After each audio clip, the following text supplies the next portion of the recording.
Banyak hal menarik dalam debat Capres ketiga kemarin. Namun ada satu hal yang akan saya soroti di sini, yaitu ketika Pak Prabowo sampai 3 kali menyetujui apa yang disampaikan oleh Pak Ganjar. Perhatikan ya, 3 kali kesempatan. Padahal kita semua paham, Pak Prabowo adalah seorang Menteri Pertahanan. Mestinya dengan tema debat pertahanan, keamanan, dan geopolitik, ini menjadi debat yang mudah.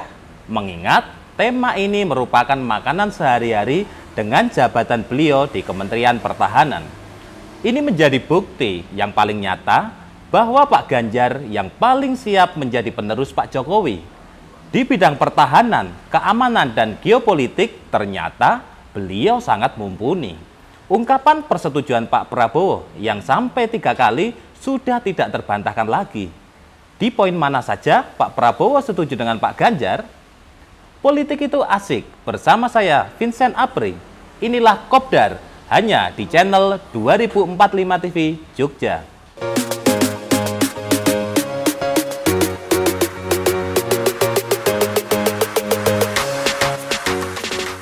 Kok banyak setuju dengan Pak Ganjar ya?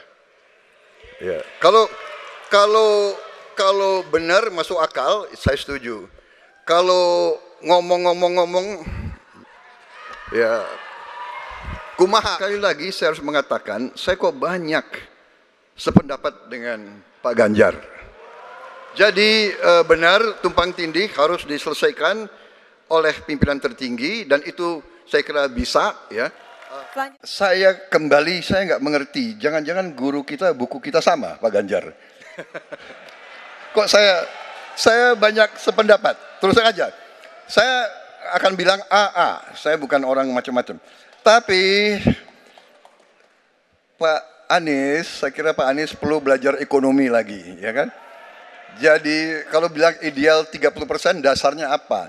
Yang di bawah kita itu ada. Pak Prabowo menyatakan sependapat dengan Pak Ganjar untuk pertama kalinya ketika membahas soal isu strategis dalam geopolitik global. Isu Selatan-Selatan menjadi bahasan yang kemudian diamini oleh Pak Prabowo. Di momen tersebut, Pak Ganjar menjelaskan pentingnya membangun kekuatan dengan basis sumber daya alam. Ini mengingat kita kaya akan sumber daya alam. Sehingga dengan SDA melimpah, maka negara punya bargaining untuk bekerja sama dengan Selatan-Selatan. Selatan di sini yang dimaksud adalah negara di kawasan Selatan Khatulistiwa seperti Amerika Selatan, India, dan sebagainya. Negara di kawasan ini punya sumber mineral dan tambang yang melimpah. Namun, selama ini hanya dikeruk oleh utara atau negara-negara maju seperti Eropa dan Amerika. Momen berikutnya, Pak Prabowo kembali sependapat dengan Pak Ganjar soal masih adanya tumpang tindih dalam sistem penataan pertahanan. Pak Ganjar mengemukakan bahwa yang bisa menyelesaikan tumpang tindih dalam penataan ya Presiden, tentunya sebagai Panglima tertinggi. Komitmen Presiden menentukan. Ganjar mencontohkan bagaimana kebijakan untuk mengatasi ancaman dari luar, apakah penguatan di sektor pertahanan laut, kemudian langkahnya seperti apa, maka dari sekian lembaga yang mengurus laut mesti disatukan dalam sebuah wadah Coast Guard. Sekali lagi saya harus mengatakan saya kok banyak sependapat dengan Pak Ganjar. Jadi benar, tumpang tindih harus diselesaikan oleh pemimpin tertinggi dan itu saya kira bisa. Kata Pak Prabowo, menyetujui apa yang sudah disampaikan Pak Ganjar. Momen ketiga terjadi saat Pak Prabowo ditanya soal utang luar negeri yang terus bertambah dan berpotensi menjadi adanya intervensi terhadap kedaulatan Indonesia.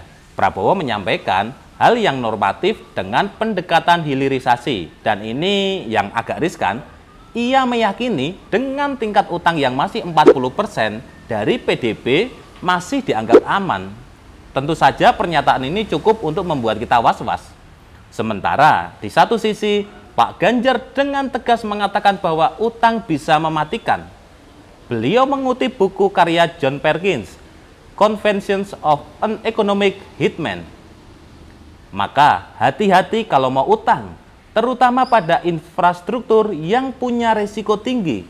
Kita mesti hitung betul, Kita mesti prudent betul, karena ini pernah dilakukan dan membuat banyak negara kolaps karena utang, kata Pak Ganjar. Pak Prabowo pun tanpa ragu kembali menyatakan setuju dengan pendapat Pak Ganjar tersebut. Saya enggak mengerti, jangan-jangan guru kita, buku kita sama Pak Ganjar, kok saya banyak sependapat, terus terang saja, katanya.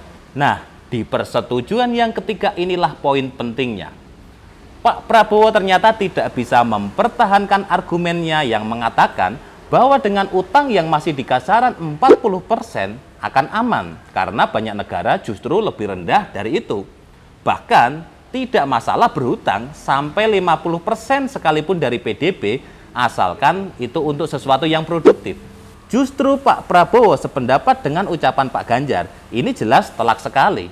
Sementara Pak Ganjar punya formula sendiri, menguatkan sistem pertahanan dengan alutsista modern, tidak harus dengan cara berhutang, yang nantinya akan menjadi beban bagi pemimpin selanjutnya. Dengan tagline khusus yang disampaikannya, no utang, no usang. Membeli alutsista dengan tidak mengandalkan hutang dengan cara meningkatkan pertumbuhan ekonomi di angka 7%, sehingga anggaran belanja pertahanan bisa dinaikkan. Ini tentu sesuatu yang luar biasa dan brilian.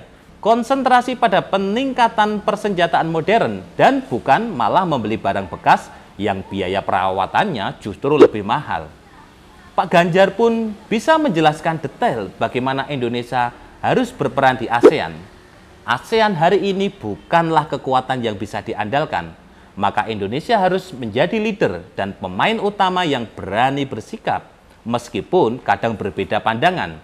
Ini wujud kemandirian kedaulatan negara. Penguatan kawasan ditujukan dengan penguasaan 100% wilayah Natuna untuk kepentingan nasional. Armada laut diperkuat dan udara juga diprioritaskan mengingat wilayah kita yang berbasis kepulauan dan garis pantai yang panjang butuh kekuatan yang lebih. Dan sesudah debat kemarin, saya menjadi semakin yakin dan mantap bahwa Pak Ganjar akan memenangkan Pilpres kali ini. Ketika lawan sudah memuji dan sependapat dengan apa yang kita sampaikan, artinya Pak Prabowo pun sudah mengakui bahwa Pak Ganjar memang sangat layak untuk memimpin negara sebesar ini.